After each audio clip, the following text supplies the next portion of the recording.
오늘 말씀의 제목은 부활의 은총으로 오시는 주님이라는 말씀으로 같이 생각해 보려고 합니다. 여러분, 오늘은 부활절 셋째 주일로 지킵니다. 대부분 교회는 사순절을 통해서 부활주일을 준비하고 부활절을 최고의 절기로 또 축제로 그렇게 여기면서 지킵니다.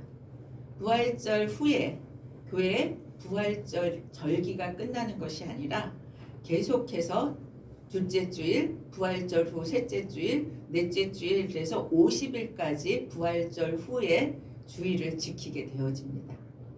50일까지 그러면 최소한 7번은 지나겠죠? 이렇게 하는 이유가 뭘까? 부활의 사건이 단회적인 사건이 아니라 계속 이어져야 하는 그런 믿음으로 부활의 신앙을 가지도록 하기 위해서라고 볼 수 있습니다. 초대교회에서는 부활의 기쁨과 이 찬송을 주일 아침, 부활주일 아침부터 오순절 강림, 성령 강림할 때까지 50일간 그렇게 잔치를 했다고 합니다. 부활 사건이 1년에 한 번 기념하고 지나가는 절기가 아니라 부활의 사건이 부활의 신앙으로 이어져서 우리의 신앙생활의 중심이 부활이 되어야 한다는 의미가 있다고 생각되어집니다. 초대교회가 7주간의 그 부활을 경축하고 부활의 기쁨과 신비를 선포하면서 부활의 능력으로 승리하는 신앙생활을 했던 것처럼 우리 역시 부활의 신앙으로 날마다 삶에서 승리하기를 예수 그리스도 이름으로 축원합니다. 첫 번째, 부활의 주님은 우리에게 평강을 주시는 분입니다. 36절에 보면 맨 마지막에 너희에게 평강이 있을지어다 이렇게 선언합니다. 부활의 주님은 제자들을 만나서 제일 먼저 한 것이 뭐라고요? 평강을 선언하고 평강을 주셨습니다. 제자들이 예수님의 죽음까지는 확인을 했는데 부활에 대해서는 확신하지 못하고 있었습니다. 자기네들이 메시아라고 믿었고 평생을 정말 예수님을 따라서 살려고 마음먹었는데 예수님이 그냥 갑자기 십자가에 최고의 수치스러운 그런 십자가를 지고 돌아가셨고 부활하셨다는 얘기는 들었는데 그게 믿어지지 않는 상황이었다고 한다면 제자들의 마음은 어땠을까요? 절망하고 우리가 여태까지 따라다녔던 게 뭔가 허탈하고 막막했을 거라는 생각을 하게 됩니다. 예수님을 보고도 여전히 불안하고 어찌할 바를 모르는 제자들에게 예수님께서는 평강이 뭐예요? 있을지어다라고 선언함으로써 무엇을 선언해 주는가 하면 이제 불안과 두려움과 그런 그 절망은 끝났다. 예수 그리스도가 부활하심으로 말미암아 우리가 인생에서 가져올 수 있는 불안, 두려움, 염려는 끝났다라고 선언해 주시는 말씀이라고 저는 생각합니다. 우리가 살면서 그런 절망도 두려움도 불안감도 가지고 살아가는데 그것을 이길 수 있는 해답은 오직 예수 그리스도 뿐인 줄 믿습니다. 그래서 부활하신 예수님을 믿는 부활의 신앙으로 부활을 소망하는 마음으로 산다면 우리는 잃어버렸던 희망을 회복할 수 있고 하나님이 주시는 새로운 비전을 갖게 되고 인생의 큰 의미를 다시 깨달아서 새로운 인생을 출발할 수 있게 된다는 것입니다.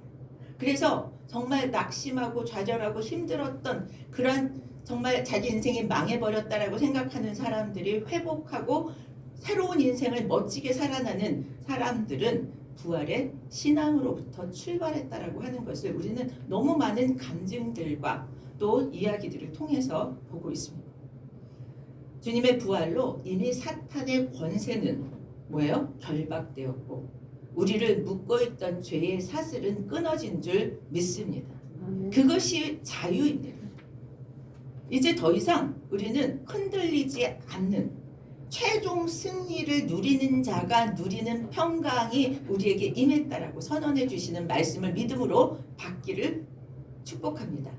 상황에 의해서 불안하고 두렵고 걱정할 것이 아니라 평강이 임한다라고 하시는 말씀으로 우리는 평강을 누리게 되기를 바랍니다. 부활의 주님은 제자들에게 이렇게 평강, 샬롬을 선언해 주셨습니다. 왜 예수님은 당신의 제자들에게 이 평강을 선언해 주셨을까요? 37절에 보면 뭐라고 얘기하냐면 그들이 놀라고 무서워하여 그 보는 것을 영으로 생각하는지라. 부활하신 예수님이 나타났는데 놀랍고 무서웠어요. 그리고 부활하셨다라고 믿지 못하고 있습니다. 이거를 우리말로 그냥 적나라하게 표현하면 뭐가 될까요? 그 보는 것을 귀신인 줄 알고 혼비백산했다는 거예요. 예수님이 몸이 있다라고 생각 못하고 영만 있는 것으로 생각했다는 거죠. 38절에서는 그래서 뭐라고 얘기하냐면 제자들이 두려워하며 마음에 의심이 일어났다라고 얘기해요. 마음에 의심이 일어나고 두려우면 뭐예요? 샬롬이 깨어지고 샬롬이 임할 수 없는 상태가 되어진 것입니다. 부활의 주님은 그래서 그 불안한 저들에게 샬롬, 평강을 선물하고 계시는 거라고 생각되어져. 여러분, 평강의 선물을 모두 받으시길 축복합니다. 아멘. 상황을 뛰어넘는 평강일 수 있음을 우리는 때때로 경험하는데 이것이 늘상 경험되기를 바랍니다. 우리 인생을 살다가 보면 우리 믿음이 늘 좋지 않잖아요. 믿음이 약화되기도 하고 또는 믿음이 약화되어지고 현실을 보게 되면 두려움에 빠질 때도 많이 있습니다. 내일이 두렵고 미래가 두렵고 그럴 때 많이 있죠. 그럴 때 그 두려움은 하나님의 행하신 일이나 행하실 일에 대한 믿음을 잃어버리고 문제가 더 크게 보여서 문제에 눌려버리는 상태인 줄 믿습니다. 내가 겪고 있는 문제가 나를 압도해버리고 있는 상황이라는 거죠. 그래서 이럴 때는 어떤 일이 일어납니까? 믿음으로 대응하고 반응하기보다 그냥 뭐예요? 자기의 육신에 살아왔던 방식대로 반응하기 쉬운 사람이 되죠. 이때는 조심해야 합니다. 그런데 이때 절망하고 낙심하고 내 방식대로 그냥 달려가게 되어지는 바로 이때 우리 곁에 성령께서 부활의 영이신 성령께서 하나님 나라의 평강을 지금 선언해 주고 있다고 생각합니다. 하나님이 우리가 가장 절박하고 힘들어서 그냥 마음대로 가려고 하는 그때에 성령의 음성을 들을 수 있기를 축복합니다. 샬롬의 메시지를 들을 수 있기를 축복합니다. 우리 많이 인용하는 그런 그 선지자죠. 엘리야가 바알과 아세라 선지자 850명을 크게 이긴 다음에 얼마나 훌륭하고 대단합니까? 그런데 그에게 시험이 드니까 어떻게 돼요? 이세벨이 보복하겠다라고 하는 그 선언에 따라서 그는 아주 그냥 허둥지둥되며 부엘세바로 거쳐서 뭐예요? 호렙까지 도망을 가게 됩니다. 거기서 두려움이 얼마나 컸는지 엘리야가 뭐라고 기도해요? 차라리 나를 데려가 주십시오. 850명의 그런 그 이방의 선지자들을 다 물리쳤던 그 기계와 믿음은 다 어디 가고 그는 하나님께 죽여 차라리 죽는 게 좋겠다라고 얘기합니다. 믿음을 잃고 두려움에 짓눌려 있는 엘리야를 누가 찾아가요? 하나님이 찾아가십니다. 멋지게 뭐 불로 나타나거나 바람으로 나타나거나 지진으로 나타나거나 큰 음성으로 들리지 않고 엘리야에게 성경은 뭐라고 얘기하냐면 세미한 음성으로 말씀하셨다고 얘기해요. 세미한 음성으로 찾아오셔서 너 왜 이렇게 믿음이 없니? 너 옛날 거 다 까먹었니? 이렇게 책망하지 않으시고 위로하셨다는 거예요. 위로해 주시고 회복시켜 주시고 먹이시고 재우시고 힘을 낼 수 있게 하신 줄 믿습니다. 하나님은 부활의 영이신 성령은 지금도 우리와 함께 하심을 믿습니다. 지금도 우리에게 십자가의 사랑이 우리 안에서 샘솟아 올라오게 하십니다. 믿음을 다시 일으켜 세워주시는 분이 성령이십니다. 오늘 부활의 영으로 임하시고 찾아오시는 그분이 세미한 음성에게 내게 있는 어려움에 대해서 뭐라고 말씀하시는지 들으실 수 있기를 축복합니다. 크게 기도하지 않아도 괜찮습니다. 그냥 아무 말 할 수 없어도 괜찮습니다. 그냥 주님 앞에 앉아 있으면 됩니다. 그 모든 문제를 놓고 주님을 바라보고 주님의 음성이 나를 향해서 어떻게 말씀하시는지 우리는 그 자리를 지킬 수 있었으면 좋겠습니다. 부활하신 주님은 우리에게 평강을 주십니다. 최종 승리하고 누릴 수 있는 평강이 우리에게 임하는 것을 믿으시길 바랍니다. 두 번째는 부활의 주님은 우리를 찾아오신다는 사실입니다. 부활하신 주님은 우리가 찾아가서 만나는 것이 아니라 찾아오시는 주님입니다. 다른 종교는요, 자기가 쫓아가야 합니다. 그런데 기독교는 하나님의 말씀 안에, 이스라엘 역사 안에 예수 그리스도를 통해서 우리에게 찾아오셨다는 것이 차이입니다. 하나님은 아브라함을 어떻게 하셨어요? 아브라함이 하나님을 찾지 않았어요. 아브라함은 하나님을 알지도 못했어요. 그런데 하나님의 아브라함을 찾아가서 아브라함을 만나주셨습니다. 그리고 그를 뭐로 만들었어요? 하나님 알지도 못하는 그를 믿음의 조상으로 삼아 주셨습니다. 우리의 믿음이 연약해도, 우리의 상황이 어떠해서 우리의 믿음이 떨어졌어도 찾아오시는 주님을 만나시기만 하면 됩니다. 이스라엘은 어땠습니까? 애굽의 노예로 고통 중에 있을 때 하나님이 찾아오셔서 출애굽의 역사를 이루어 주시죠. 당신의 백성으로 삼아 주시죠. 하나님은 죄로 인해서 죽을 수밖에 없는 그런 인간에게 당신이 친히 사람으로 오셨습니다. 그리고 인간의 모든 죄를 대신 지시고 십자가를 지셨죠. 그리고 3일 후에 부활하셔서 온 세상의 구주가 되셨습니다. 그분이 우리의 구주고 그분이 우리에게 평강을 주신다고 말씀하시고 지금도 우리에게 찾아오시는 줄 믿습니다. 주님은 제자들이 예수님의 부활을 확신하지 못하고 시리에 빠져서 옛날로 돌아가려고 다 고향을 향해서 가고 있을 때 그들을 찾아가십니다. 그들이 가지 않도록 확신하도록 예수님의 순환, 십자가의 의미도 몰랐습니다. 부활의 의미도 잘 몰랐습니다. 또 모르기만 할 뿐만 아니라 믿지도 못했습니다. 제자들이라고 하면서도. 그런데 십자가 그 제자들, 고난의 의미도 부활의 의미도 모르는 제자들을 찾아가셨고 심지어는 예수님을 뭐예요? 배신하고 도망까지 갔던 제자들을 찾아가셨어요. 이전의 삶으로 돌아가는, 믿음이 있다고 예수님을 쫓아다니다가 이전의 삶으로 다시 돌아가는 그들을 보면서 예수님 얼마나 가슴이 아팠을까요? 그런데 예수님 찾아오셔서 가슴 아팠다, 속상하다, 너네들 이럴 수 있냐 이렇게 얘기하지 않으셨어요. 우리 39절 40절 같이 한번 읽겠습니다.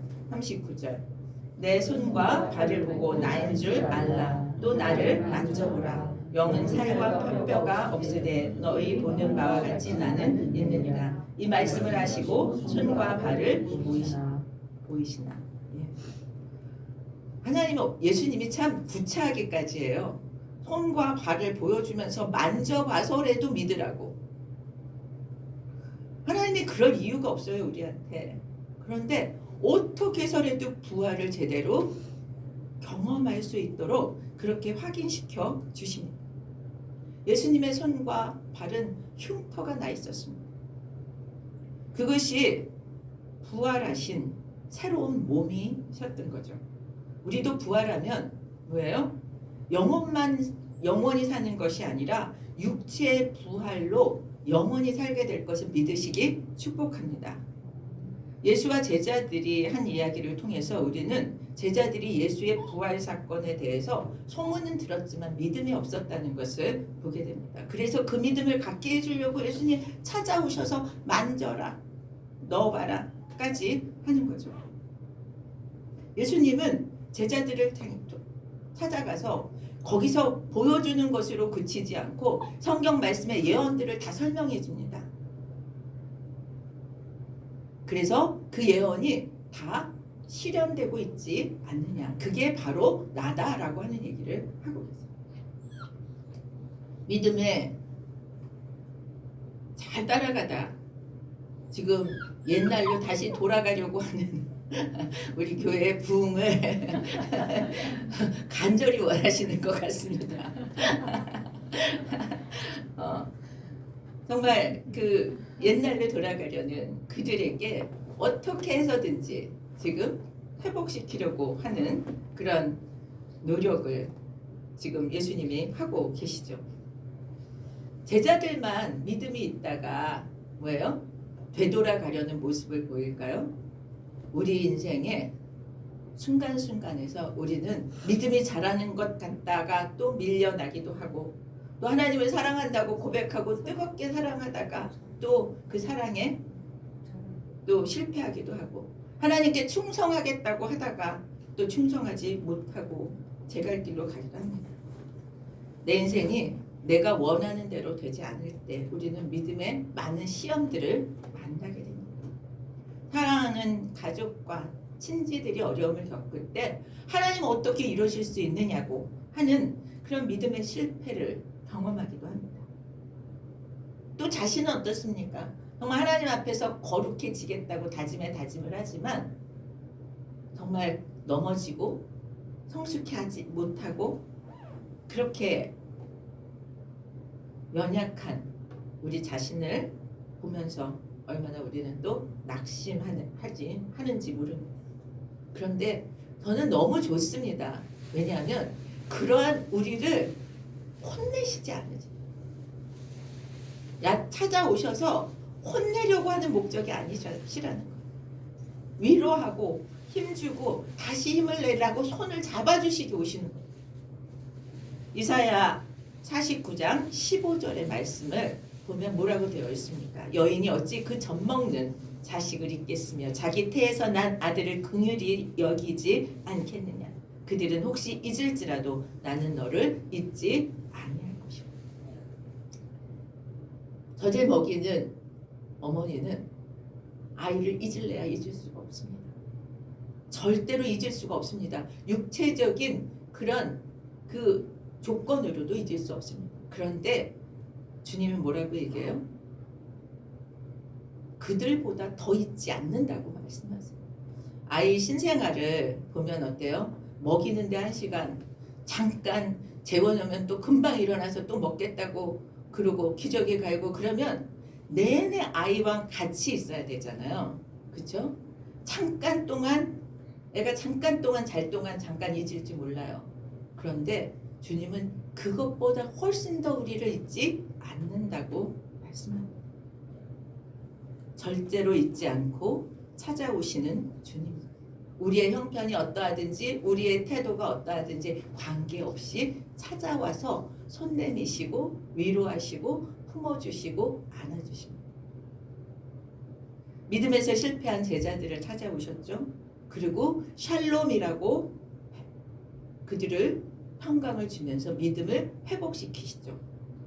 그리고 이제는 부활의 증인으로 그렇게 파송하십니다. 주님의 말씀을 통해서 믿음을 회복시켜 주십니다. 44절에 보면 뭐라고 얘기하냐면 모세의 율법과 선지자의 예언과 시편에 나온 그 예언들이 다 성취되어졌다. 그것이 당신이라고 얘기합니다. 예수님의 죽음과 부활을 통해서 하나님의 나라가 임했습니다. 그리고 하나님의 나라는 회개를 통해서 들어갈 수 있게 되었죠. 이제 주님은 제자들을 회복시켜 주십니다. 믿음을 가지고 회복시켜서 하나님의 그 놀라운 일들을 경험하게 하시고 그것을 전하라고 말씀합니다. 예수님의 죽으심과 부활이 없다면 우리에게 죄사함은 없습니다. 여전히 우리는 뭐를 해야 되냐면 제사를 통해서 일시적인 그런 죄사함을 받기 위해서 계속해서 우리는 제사를 드려야 될 것입니다. 우리가 드리는 예배는 제사가 아닙니다. 예수의 죽으심과 부활을 통해서 구약에 예언하신 완전한 속죄와 구원이 내 이르는 회개를 예수 그리스도를 통해서 이루어 주셨습니다. 그러면서 주님은 뭐라고 말씀하십니까? 부활의 공동체는 부활의 증인이 되어야 한다라고 얘기하면서 맨 마지막에 48절에 너희는 이 모든 일의 증인. 이건 증인이 되어라가 아닙니다. 그냥 증인이다. 너네는 우리의 정체성이 부활의 증인이라고 스테이트먼트예요. 그냥 선언문입니다. 여러분, 우리는 누구예요? 부활의 증인입니다. 예수님 부활하셨고 부활하신 주님이 내 안에 계시고 그 부활하신 주님이 우리에게 말씀하시고 우리는 그분을 따라서 가는 사람들입니다. 부활주일이 부활 사건을 기억하는 정도로 그치지 않기를 축복합니다. 부활 신앙으로 매일매일 그렇게 살아낼 수 있기를 예수 그리스도의 이름으로 축원합니다. 여러분, 부활 사건을 기념하는 정도에서 부활 신앙으로까지 이어지는 것이 쉽지 않습니다. 예수의 제자들이 부활 신앙이 되기까지 예수님이 끝까지 찾아가시잖아요. 끝까지 만져보고 확인시켜 주시잖아요. 그리고 말씀을 통해서 깨닫게 하시잖아요. 그리고 믿음을 갖게 해주십니다. 우리도 이 과정을 거치는 거예요. 예수님 우리를 찾아와 주시고 또 우리에게 경험하게 하시고 기도를 통해서 말씀을 통해서 살아계신 하나님의 음성을 듣게 합니다. 그리고 믿음을 갖고 살게 하셨죠. 주님의 부활하신 주님을 만났을 때 제자들이 어떻게 돼요? 눈을 떠서 예수 그리스도를 알아봤다라고 얘기해요. 그렇죠? 그 다음에 부활하신 주님을 만나면 우리의 심령이 어떻게 되어집니까? 뜨거워져요. 식었으면 다시 뜨거워지기를 예수 그리스도의 이름으로 축복합니다. 그 다음에는 오늘 45절의 말씀이 나옵니다. 부활하신 주님을 만나고 말씀이 깨달아지는 역사를 45절에 그렇게 설명해요. 그들의 마음을 열어 성경을 깨닫게 하시고 부활하신 주님이 내주하십니다. 이제는 성경을 읽을 때 깨달아지는 역사가 일어날 거예요. 성경을 통독하면 처음에 무슨 얘기인지 하나도 모릅니다. 콩나물에 물 주듯이 성경을 읽으면 어느새 믿음이 자라있고요. 아는 만큼 건져가는 것입니다. 그 다음에 읽을 때 또 다른 것을 깨닫게 되어지고 또 다른 것을 깨닫게 되어져요. 그래서 통독은 한 번으로 그칠 수 없고 계속 하는 것입니다. 눈이 밝아지고 마음이 뜨거워지고 마음이 열려서 깨닫게 되어지면 뭐가 일어나요? 변화가 일어납니다.